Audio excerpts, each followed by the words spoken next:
We got married in 78. I came to US actually when I was single in 1969.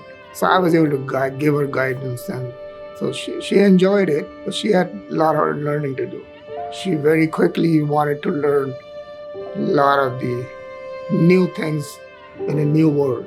Every opportunity she found before she was diagnosed, she will go out with family and friends. I kind of remember her giving me her love of literature, English and Bengali literature, and her love of music before things started to take a turn.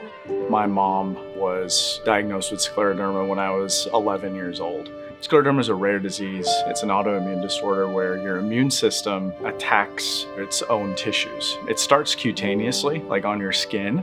My mom's skin turned really hard and tight. If that's where it had stopped, it would have been livable.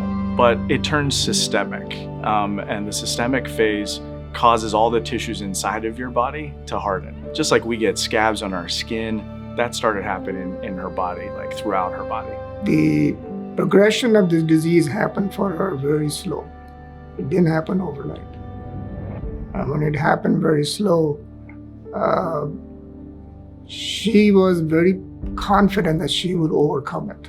Ultimately, what I watched through those last few years of her life was her slowly kind of being extinguished, one organ system at a time. It was incredibly painful to watch my mom go through that and not have any hope that of a cure, of treatment. And after 20-some plus years, she felt that this disease is not going to leave her. It's gonna kill her. She one day told me, with her finger pointed to me, saying, "Don't waste your time on me." So she said, just do something which is helpful to other people. But she said that, I have seen the trauma. Do something that other people don't see this trauma.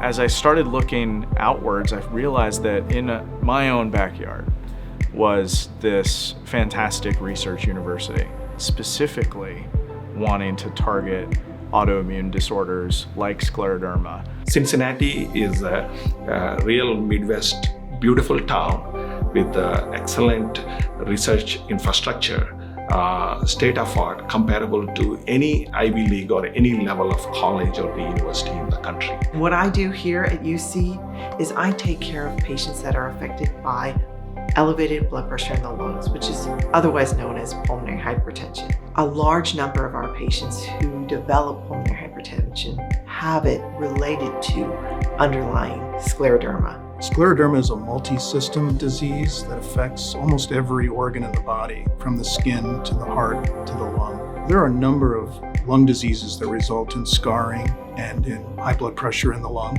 Scleroderma is kind of the prototype for this set of diseases, and there are many clues from nature that will enable us to sort out disease mechanisms that can become targets for drugs and ultimately for trials. We have that capacity to take a drug from the laboratory to trials, to approval, not just in the United States, but across the world.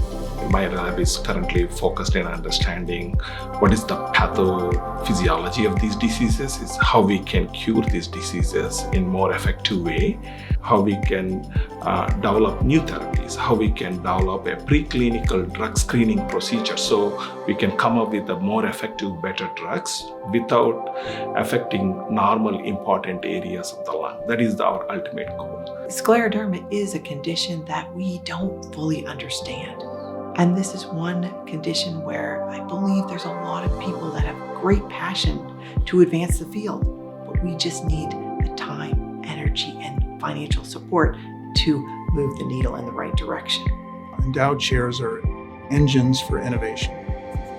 They last as long as the university exists. They're the highest honor that a university can bestow on a faculty member, and they also honor the donor and the donor family. Dr. Elwing's been doing clinical trials for a dozen years here at the University of Cincinnati on borrowed time. She sees patients all week long, and then in the evenings and on the weekends, she's working on trial ideas.